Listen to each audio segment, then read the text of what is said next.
2013.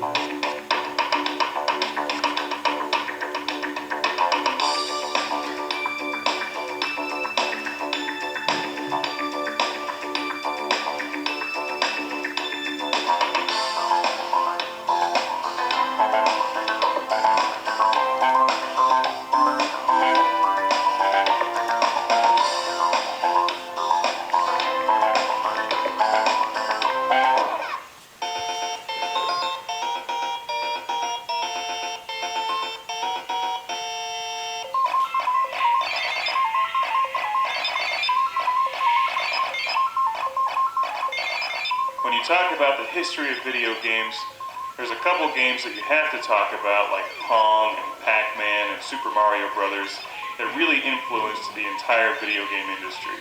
And Xevious is one of those titles. Xevious influenced the vertical shooting game genre more than any other game, and is, in my opinion, one of the best video games ever made. And incredibly challenging, frustrating, and enjoyable all at the same time. This game was released in 1982 and has fortunately seen a comeback on Xbox Live. And I think Xbox Live is tremendous, and the Xbox Live Arcade, bringing back the old school games from the 80s and platformers from the 90s. And I can't say enough good things about Xbox Live. Not only does it bring back these great old school games, but it brings them back in high definition. You can play them through your HDMI cable into an HD TV, and it's just tremendous. Xevious is presented in its original native aspect ratio as you would have played it in the arcade, which is like a television laid on its side. It probably looks very familiar to those of you who have played games like Raiden, and there's so many games in this genre now. As a general rule, I think they're more popular in Japan than they are over here in the States, and I think that's unfortunate. Because I personally like this genre a great deal. It's challenging, it's fun. As you know on this show, I love being the lone, daring starfighter against countless enemies, impossible odds, on a questionable, vague mission that usually doesn't matter anyway. Because, what's the point of this game is to get through it, to have fun, to rack up points, and to shoot things and watch them blow up. Xevious came out in the arcade in 1982 and has since been seen on game systems like the Atari 7800 and the NES. And in fact, the original Classic Game Room series, we reviewed the Atari 7800 version and a version for the PlayStation, which they remade. As you can see from the screen, you have two different weapon options. And that's one of the things that makes Xevious unique. But for starters here, you have your lasers, your twin cannons, I think they're lasers, maybe they call them something else, and your bombs. So you have to shoot your enemies in the air, and also bomb the enemies on the ground.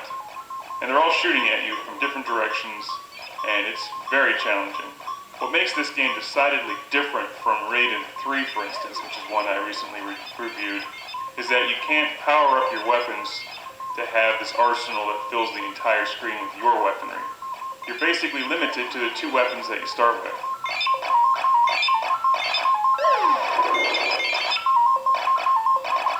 So instead of getting that massive, huge shotgun burst of red bullets that most vertical games have, or a special weapon that you can blow up and then eliminate all enemy fire when it's about to kill you, you really have to rely on some serious skill in dodging the enemy fire.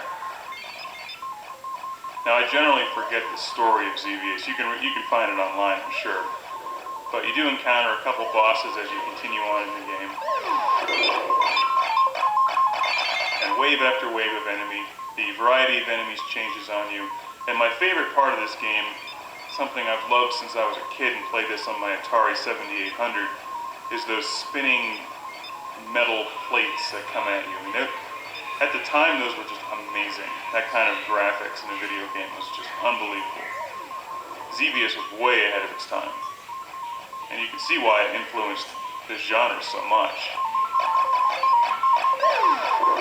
And just these simple things like the little tank boats in the water. You can't just bomb them. You have to actually lead them with your bomb and hope that they run into it. So it requires a lot of skill to hit all the enemies in this and rack up serious points. And with Xbox Live, of course, they give you the added incentive of going for gamer points, which are addictive and a lot of fun to collect for no apparent reason. But the other great thing about Xbox Live, of course, is you can see how your score ranks up against everybody else and friends of yours. What's really incredible about Xevious is that this game came out in '82, and it really doesn't look any different than newer games today. Maybe it's slightly different, but I mean, there's only so much you can really do with a two-dimensional vertical scrolling game before it starts getting ridiculous. And I'm not a big fan of adding in all those three-dimensional polygons and crap floating all over the screen. I think keeping it simple like this is the way to go. And that's why I like Xevious so much in games like Raiden 3. Now, I'm generally not a huge fan of using the Xbox 360 controller on this game. It's definitely challenging. I prefer the arcade-style joystick and buttons, but you know, what are you going to do when you just don't have a stand-up Xevious arcade machine in your basement? Xbox Live is about the best thing you can have. So it does require some skill to hammer away at the button, and also remember to bomb your enemies at a precise time. This is not a game where you can just hold down the fire button. It does give you an option to do a manual shot where you just fire at the rate that I'm firing at now, and also I use my other trigger to hold down the auto fire. So if a wave of enemies comes at me, I hold down that trigger and it lets off a machine gun burst of shots. But you cannot just hold down a consistent auto fire for the entire game. And for whatever reason, the music, although it just repeats itself over and over again, it never gets old. And maybe that's just because Xevious is that awesome. Here are the metal plates. I mean, just look at those. 20 years ago, that was incredible. They're tough too. You have to dodge those things. You can't blow them up, so you have to dodge them. And then the enemy fire is coming at you, and then you get caught in between the enemy fire and the spinning metal plates, and it kills you. I love to see the resurgence in arcade titles on Xbox Live. And they don't cost much on Xbox Live. A game like this is only about $5, and it really has infinite replay value. Even if you went out to find this for your Atari 7800 or NES, it would still cost you at least $5 or $6 when you add in the shipping cost. Because you probably end up finding it on eBay, for instance. But with the Xbox Live, you just download it and it's no problem. Now, I'm by no means the greatest Xevious player in the world. In fact, I'd like to get a lot better at this game because it really is one of my favorite games and always has been. Just need to find the time to sit down and get back into it. One of my favorite game systems is the Atari 7800, and that's one that I grew up with and had when I was a kid. And Xevious was up there with Robotron 2084 as my favorite game on the Atari 7800. I played it for hours and hours and hours and hours. And I'm glad to see that there's still a lot of interest in Xevious today. If you like this genre, you've never played Xevious before, you owe it to yourself to pick this game up on Xbox Live or the 7800 or the NES, and you've got to play Xevious.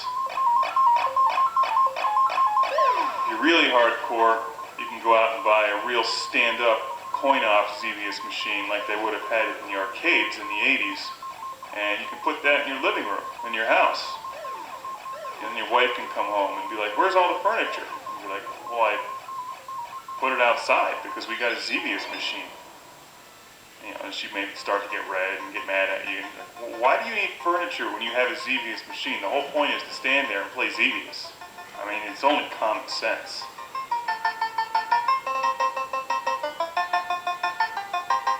It's like replacing your dining room table with the cocktail version of Ms. Pac-Man. You can eat on that Ms. Pac-Man machine and play Ms. Pac-Man at the same time. Hell, it worked at Pizza Hut.